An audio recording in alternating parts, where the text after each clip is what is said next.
Hey everybody, welcome back to my channel. I thought I would pop in here real quick today just to explain today's video. If you've been with me for the last few weeks, I have been working on a large 30 by 40 inch mixed media collage that I have intended to, and have now actually, entered into a juried exhibit that comes through my area every year. It's called the Westmoreland Art Nationals. It has two separate exhibits, one at a local college and one that is in conjunction with an arts festival that comes through every 4th of July weekend. So this is an exhibit that I have entered several times before. I've been fortunate enough to get in each time. I actually took awards on 4 separate occasions too, which is super exciting. But you never know, because as anyone who is in art and is an exhibiting artist does know, art is very subjective and every juror is different. There are 2 separate drawers, one for each component of this exhibit, so there are twice as many chances of getting a piece in. But again, you just never know what's going to happen because not everybody likes the same kind of art. Not every kind of art speaks to each individual person. So I'm going to hope for the best, but I never let myself get too upset when these things don't work out because of the subjectivity to it. Anyway, what I wanted to tell you about today is the piece that I've been working on. If you've been with me, you saw some of the demonstrations that I was doing for techniques that I wanted to use on the piece, and I also was showing progress pics at the end of my last several videos. If you haven't been with me, if this is your first time here, or if you haven't seen the last few videos, I'm going to go ahead and put those at the end of this one. I'm going to link them at the end of this video, so if you're interested, you can go back and check them out. But I am actually going to, once I show you the finished piece, I am then going to show you some demos of the techniques that I used in it. I'm going to try to not make it too repetitive for those of you that have seen it. So these are actually pretty quick demos, and I am showing a couple different things that I haven't shown before. So without any further ado, I present to you I Am of Many Worlds. As I said in the intro, this piece took me about 2 months to complete. I was not working steadily on it as I was still making videos and of course working my full-time job and doing many other things. But it took me roughly about 2 months to complete. And as you can see from looking at it, there are a lot of different layers going on here. And I'm going to talk about all of the different techniques that I used. My plan is to go through and do some demonstrations for you of these techniques. But a lot of them I demoed actually in my last few videos, and I was showing progress pics at the end of those videos. So if you're interested, go back and check them out. I will link some of those videos at the end of this one. Okay, so the very first thing that I did after priming this cradled board with white gesso was to go in and start laying down some background layers. And the colors that I used for that were Grumbacher Red, which is a nice glossy red. It's one of my favorite colors. I also used Payne's Gray and Artist Loft Teal, Artist Loft Turquoise. I used a Studio 71 Orange, which is just a cheaper off-brand paint, Burnt Sienna, and Burnt Umber. And I believe I also used a little bit of Prussian Blue here and there. So the next thing that I want to talk about is a lot of the collage work that I did on here. And that is done using a technique that I've been using for nearly a decade in my art, which is using a wood burner to burn paper, to basically put it simply. For this piece, I used a combination of book pages, and I had some just large packing paper that I used, as well as some tissue paper that I used my wood burner to burn these holes in.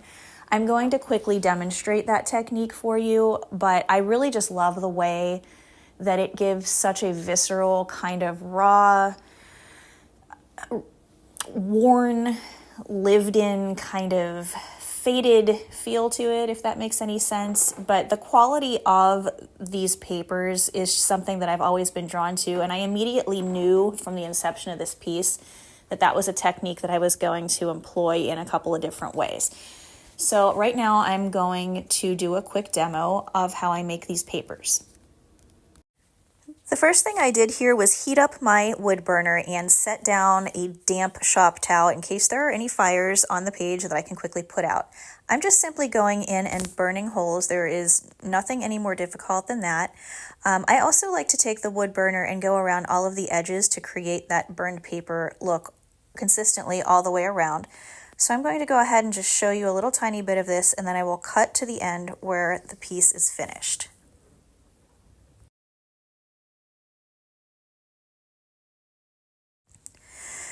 Here I am just putting the last few holes in, and I'm going to go ahead and take the wood burner down along the right hand side and finish the other edges there just to make everything nice and consistent. And that is basically how I create my burned pages.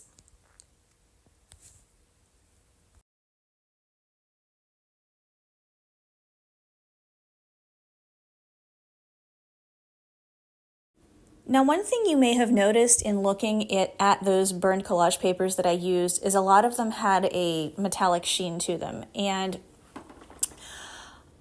I love using metallic foil in my pieces. I used some of the metallic foil in the background after I laid down the initial layers of paint, but I wanted to carry that through in some of the orb shapes and also in some of the texture pieces, which I include the burned pages in that.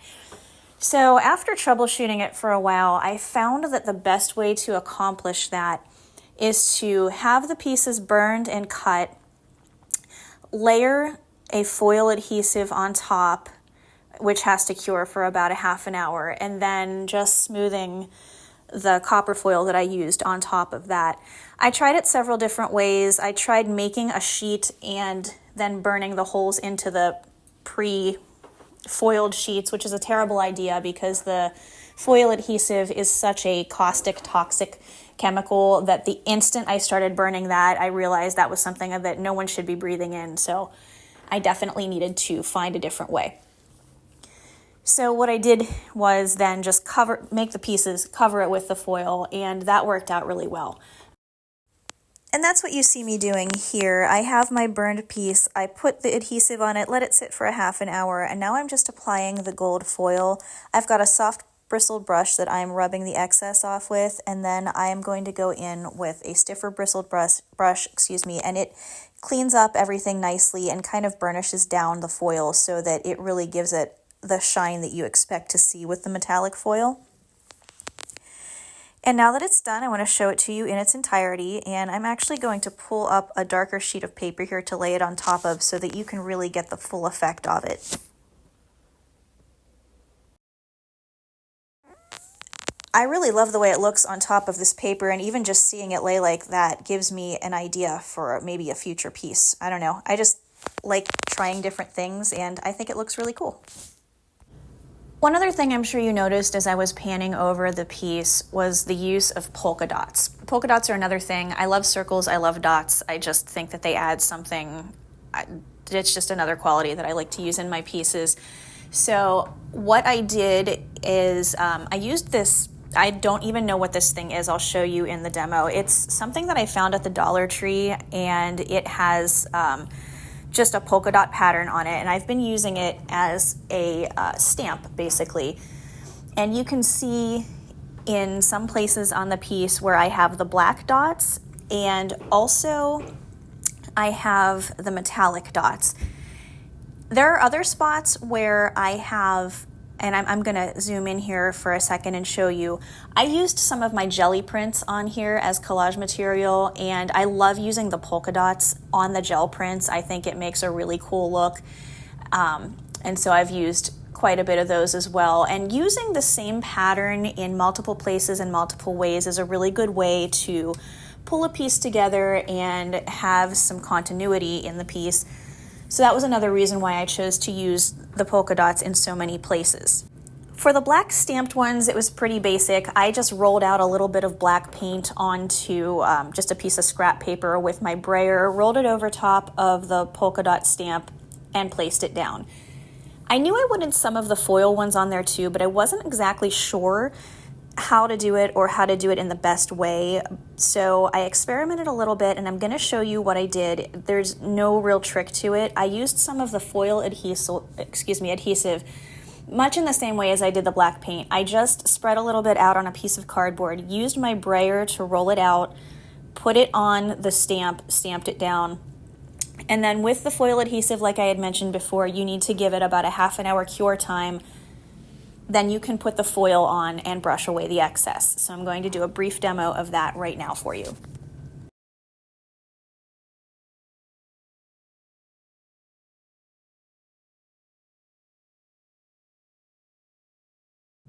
Like I said before, I really love using the metallic foils in my work, and I'm hoping this inspires some of you to give them a try if you haven't before. I know it's not a super uncommon art supply and lots of people use them all the time, but maybe some of you haven't, and if this is something you might want to give a try, I will have links to all of the things that I used, all of the materials that I used in the description of my video. A lot of them I got on Amazon. There were a few eBay purchases and some Michaels purchases, but I will let you know all of that in the description in case you're interested in trying any of this yourselves. One thing that I'm sure some of you are wondering is if the foil adhesive in any way damaged my brayer, because honestly, I was concerned about that in the beginning too. But what I did was as soon as I rolled that down, I just took it down to my sink and cleaned it off really well. And I've used it since with paint. I've used it with other things, and it doesn't seem to really leave any residue or anything as long as you get to it right away. Even if it did, as soon as you put paint over top of it, the paint's going to cover the adhesive, so it's not going to, depending on how you use your brayer, I should say. I basically just use mine for abstract gel prints, so it's not going to damage mine, but if you're doing something more precise, you just definitely want to go ahead and get that cleaned as quickly as possible. But you can see here, I just dumped some crumbs, some foil crumbs on top of this piece that I did on the tissue paper, and I'm brushing them off. I love to save the crumbs because they're perfect for things like this. And with this method, I actually just took my hand and kind of rubbed it across the surface before I went in with my brushes to clear off the excess. And it really just worked perfectly. I love this technique. This is definitely something that I'm going to be using again in the future. Okay, so the next thing that I want to show you is my use of stencils in this piece. I used all handmade stencils, and I am probably going to do a video on how I make my stencils. I'm sure everybody has their own method. I don't have one of those fancy machines that will cut them for me. I like to freehand them, and there's a couple different ways to do that you can do yourself for free with items that you most likely already have, or very inexpensively otherwise, and I will do a video showing you all that if anyone is interested. But for this piece, I used my stencils in a couple of different ways. First of all, I used the handmade one to actually create some gel prints that I applied to the canvas, like this one here. And I also used them to create texture in the background, which I don't know if you're going to be able to see, but I'm going to pan over a couple of areas here for you. And finally, I used stencils to create some of the orb shapes that you're seeing. A lot of them I just traced circles onto the board and went ahead and painted them that way. But for the series of translucent circles that overlay the whole entire piece, I cut out and measured first, which was a bit of a bear because math is hard. But I measured and cut out a template and then used that stencil template to go ahead and put those pieces on. And I'm going to demonstrate exactly how I did that on a smaller piece for you now. So I just got out a little scratch paper there that I'm going to be mixing the paint on, and I'm using a little bit of Grumbacher Payne's Gray for this demonstration, and that is a fairly translucent color to begin with, but what I'm doing here is setting up 3 separate amounts of paint. The first one I'm leaving untouched. The second one I'm mixing in some of the matte gel medium, and that's Liquitex matte gel medium. That happens to be the one that I'm using right now. And the third one that I'm mixing right now, I added about twice as much of the matte medium to, and I'm just going to show you the difference in saturation of color and opacity versus transparency in these 3 different amounts of paint that I just mixed. I'm getting out now a stencil that I cut myself just the other day out of a piece of drawing paper and made it a little more permanent with some gloss gel medium. I am going to actually do a video showing you how to do that, as I said before, but for today's purposes we're just going to go right on in, and I guess I kind of got that off of the bottom of the screen there, but I'll show you the end result here in just a moment. In the first circle I'm just putting the full strength Payne's Gray. Second circle going in with the slightly diluted with the matte medium amount, and in the third circle I'm going in with the most diluted amount of the matte medium mixed with the Payne's Gray. So you're going to be able to see here in 1 second when I lift this up to the camera to show you exactly what the difference is, and it kind of shows you the different possibilities that you can have mixing your paints with the medium. That's just one kind of paint, one purchase that you would have to make, but you can get many different results from it, which is one reason why I really like this. Another reason is that most of my work consists largely of layers and textures, and I can get really great layers using this technique. On this piece here, I'm just using some of that collage paper that I made with the I think it's just a piece of packing paper that I stamped some of the black polka dots on, and I'm just using up the rest of the paint that I have there just so as not to waste it, but also to show you that you can see patterns and colors come through underneath when you use this technique. And this will work with a much more opaque paint too. Like I said, Payne's Gray is pretty translucent to begin with, but I have used it with very, very opaque paints, and it's a nice way to change up the saturation in those as well. It'll work in just the same way.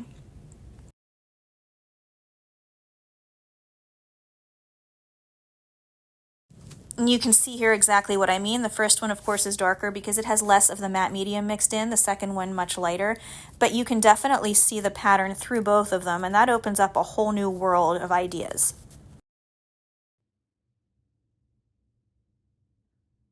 And those are basically all of the techniques that I used to create this piece for my exhibit that I have entered, and I will let you know what the outcome is, whether it is good or bad. If I've missed anything, if there's something on there that I didn't cover that you have a question on, please just let me know. Leave me a comment. I will definitely respond to any questions or comments that you leave.